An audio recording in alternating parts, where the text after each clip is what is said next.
हर बोल मौनी खोल तिल के लड्डू छोड़।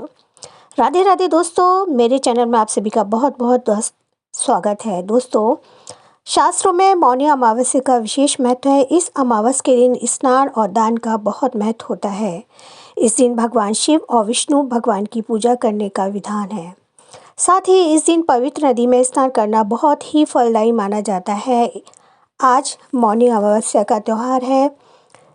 आज के दिन बता दें कि इस दिन महाकुंभ का दूसरा स्नान भी है। शाही स्नान आज ही है। अगर इस दिन व्रत रख रहे हैं तो आपको व्रत कथा पढ़ना बेहद ज़रूरी होता है, वरना आपका व्रत पूर्ण नहीं माना जाएगा। आइए जानते हैं इस व्रत के बारे में, कथा सुनते हैं। मौनी अमावस्या व्रत कथा इस प्रकार है।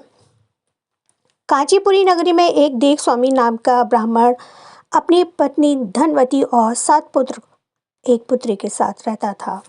उनकी पुत्री का नाम गुणवती था। ब्राह्मण ने अपने 7 बेटों की शादी कर अपनी पुत्री के लिए सबसे बड़े बेटे को वर तलाशने के लिए भेजा। इसी दौरान किसी पंडित ने उनकी पुत्री की जन्म कुंडली देखी और उसके बारे में ऐसी बात बताई जिसे सुनकर सब चौंक गए। पंडित ने बताया कि देव स्वामी की कुंडली में एक दोष है जिसके कारण पुत्री विधवा हो जाएगी। इसके बाद देव स्वामी ने इसके उपाय के बारे में पूछा। पंडित ने बताया कि सोमा का पूजन करने से यह दोष दूर हो सकता है। पंडित ने सोमा के बारे में बताया कि वह एक धोबिन है और सिंगल द्वीप में रहती है। उसे जैसे तैसे प्रसन्न करके यहाँ लेकर आओ। उसके बाद देव स्वामी का सबसे छोटा पुत्र अपनी बहन को साथ लेकर सिंगल द्वीप जाने के लिए सागर तट पर गया। दोनों सागर पार करने की चिंता कर रहे एक पेड़ के नीचे बैठ गए। जिस पेड़ के नीचे वह बैठे थे उस पेड़ पर एक गिद्ध का घोंसला था और उसमें गिद्ध का परिवार रहता था। गिद्ध के बच्चे दोनों की बातें ध्यान से सुन रहे थे। जब शाम को घोंसले में उन बच्चों की माँ पहुंची तो उन्होंने भोजन नहीं किया। बच्चों ने माँ से कहा कि पहले नीचे बैठे 2 प्राणी को भी कराओ और उनकी समस्या का निवारण करो।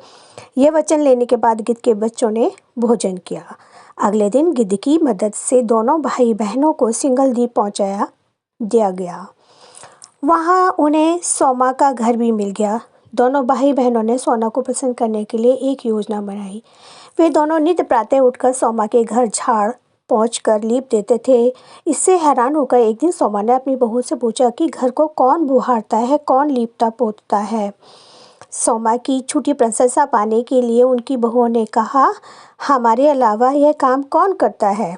लेकिन सोमा को इस बात का विश्वास नहीं हुआ और उसने अपने मन में ऐसा करने वाले को खोजने की कसम खाई। सोमा ने सुबह जल्दी उठकर देव स्वामी के भाई बहनों को लिपा पोती करते हुए पकड़ लिया। जिसके बाद सोमा के पूछने पर उन्होंने सोमा को पूरी जानकारी दी, पूरी बात बता दी। सोमा उनकी श्रम साधना से प्रसन्न हो गई और घर उचित समय पर उनके घर पहुंचने का वचन दिया। मगर भाई ने अधिक आग्रह पर सोमा उनके साथ चल दी। घर से चलते समय सोमा ने अपनी बहुओं से कहा कि मेरी अनुपस्थिति में किसी का देहांत हो जाए तो उसका शरीर नष्ट मत करना और मेरा इंतजार करना। यह समझाने के बाद सोमा कांचीपुरी पहुंच गई। दूसरे दिन गुणवती के विवाह का कार्यक्रम तय हो गया। सप्तपदी होते ही उसका पति मर गया। सोमा ने तुरंत अपने संचित पुण्यों का फल गुणवती को प्रदान कर दिया। उसके बाद गुणवती ने विष्णु भगवान की पूजा कर पीपल के पेड़ की 108 परिक्रमा की, जिसके बाद गुणवती का पति जीवित हो उठा। सोमा उन्हें सौभाग्यवती का आशीर्वाद देकर अपने घर को लौट गई। उधर गुणवती को पूर्ण फल देने के बाद सोमा के पुत्र जमाता तथा पति की मृत्यु हो गई। सोमा ने पूर्ण फल संचित करने के लिए मार्ग में पीपल वृक्ष की छाया में विष्णु जी का पूजन करके 108 परिक्रमा की। इसके बाद परिवार के मृतक जन जीवित हो गए। इस प्रकार इस कहानी को जो कोई सुनता है, सुनाता है, भगवान विष्णु की कृपा से उसके घर में सुख सौभाग्य की प्राप्ति होती है।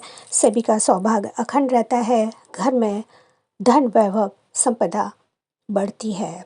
बोलिए विष्णु भगवान की जय, श्री हरि नारायण भगवान की जय, हर हर महादेव। अगर मेरी वीडियो पसंद आती है तो प्लीज़ लाइक कर दीजिएगा और शेयर कर सकते हैं तो शेयर कर दीजिए। अगर मेरे चैनल पर नए हैं तो प्लीज़ सब्सक्राइब ज़रूर कर दीजिएगा। राधे राधे।